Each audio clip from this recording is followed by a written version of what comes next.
let's move on. Let's move on from. So how do we Think about some relationships now, because you mentioned how to something. fix relationships? Oh, or just the relationship in general. We're in 2025. Our birth rate is declining. Marriage is declining. What's going on, Mr. Kelly? Oh boy. What's going on, Mr. Kelly? Well, all right. What's going on? Okay. Lyndon Johnson's Great Society is going on. Lyndon Johnson's explained. Okay, so LBJ, one of the greatest traitors this country ever knew, the president after Kennedy, Lyndon Johnson wanted to do the Great Society, and a welfare act was passed whereby we would pay women an increasing amount of money for every child that they had, provided the husband did not live in the household. So what we did was we created a world of feral husbands and women who had babies to increase their income. Okay. Couple that with the feminist movement of the 60s. People saying idiot, stupid things like a woman needs a man like a fish needs a bicycle. And what you end up having is the state kind of supplanting the role of the husband.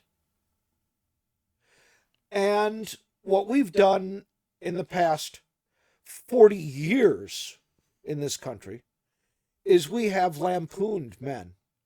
We've lampooned men. We've lampooned fathers. We've weakened fathers' roles within the family. And what we've done is we've caused people to eschew marriage. And I got news for you. A lot of the people who eschew marriage are men. They don't want to do it. I don't want to lose 50% or more of my stuff.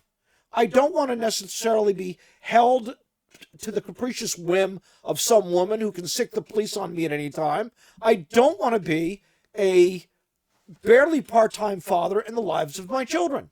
Why do I do this at all? You know what? What's in it for me? And in the last 50 years, we have made it be precious little for what's in it for them. So I do it.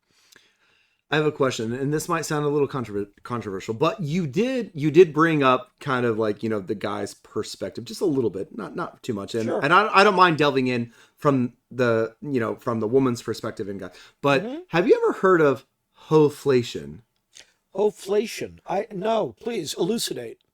So this is like a term, and I've recently kind of heard of it, and I don't want to offend anybody, but I think everybody should understand, I guess, where this term is coming from. So it's essentially men have to work 10 times as hard to find a woman that was half as good as their grandmother, or something like crazy, like something like that. Like where our grandmothers, like the women back in the day, were amazing wives. They did all of the things in this gender role to be amazing wives. Mm-hmm. And to find a wife like that, you have to work 10 times harder or be 10 times. I'm sure I don't necessarily understand or know what part of it, but it's like you have to be at 10 times the man that your grandfather was in order to get half the woman that your grandmother was. So what do you say to that? What do you think? I'll tell you exactly what I say to that. That blissfully does not apply to me. Okay. Because I married a girl from another country other than the United States. Oh, so you think I recommend to everybody to find a woman from a different country.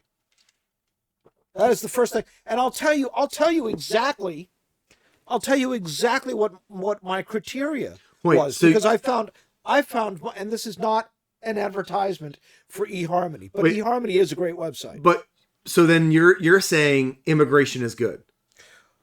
Don't change the subject. Oh, we'll get to that. But first off, I will say this: illegal immigration is good. Okay. What did I say? Illegal? Did you say illegal? Legal immigration is good. Calm down. Legal immigration is good. Okay. Of course it is. Legal immigration is a staple to this country. Illegal immigration is not. Illegal immigration is an invasion. It is a cancer to the country. Come back to relationships. Let's go back to relationships. So I met my wife on eHarmony. My criteria for meeting a woman was this. She had to come from a family that was still intact. It was still a nuclear family. There was no divorce. She had to have a fervent belief in a higher power. And her father had to be her first love. She had to respect her dad, admire her dad.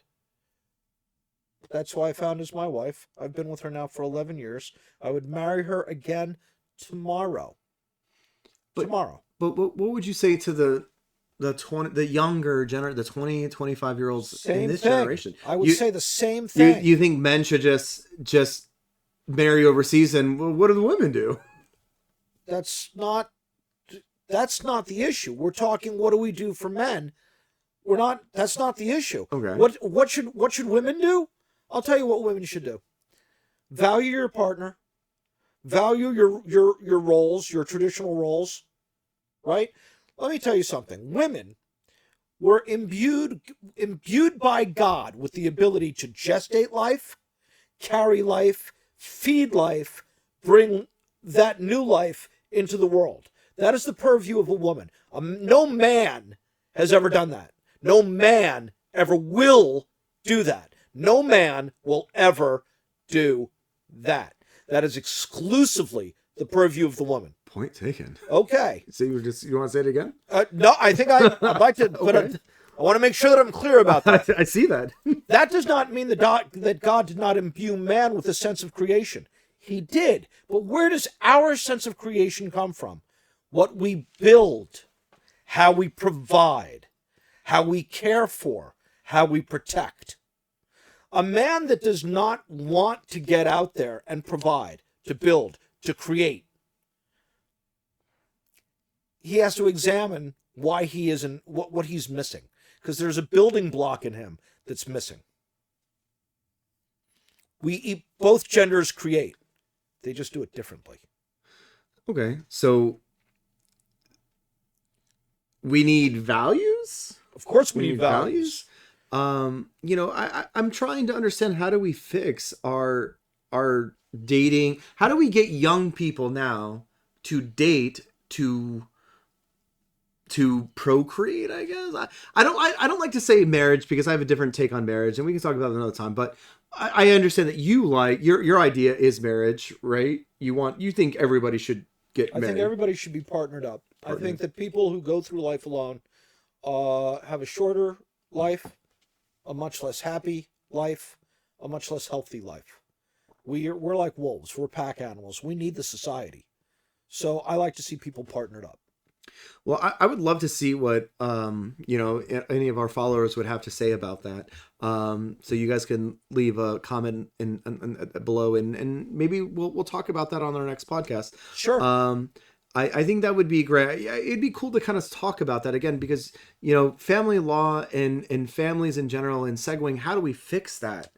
Look, I think it would be a great conversation. The first thing, and I think this is extremely important. A woman can't. How do I say this? Well, we probably can't say woman can't, because woman can. A person can do whatever they want. No. This is okay. The point that I'm getting at is this. This is a very difficult thing to discuss, because you have movies that came out in the 1950s, How to Marry a Millionaire. So women have always seen men as an opportunity. I want to marry the most successful man. Diamonds are a girl's best friend. Exactly. Do you see what I'm saying? So this has always been a part of our culture. But there has to be more to what you're looking for in a man than an opportunity. Speaking of diamonds are a girl's best friend, did you know that wood is rarer in the universe than diamonds? Wood? Yeah, trees. Trees are rare in the universe. They're more rare than diamonds, because I did not know. As of we know, trees only exist on planet Earth. but diamonds exist all throughout the universe. Okay. Isn't that crazy? Crazy? Fascinating. Fascinating. Yeah, I did not know that. Your tree is more valuable than an actual diamond. Well, It's less common. yep. All right. Fascinating. Sorry. We digress. We totally digressed. All right. So we'll touch back on this, I think, in our next week when we talk about it. Sure. And bring it up, and we'll answer some questions. Let's talk about what's going on in the world now.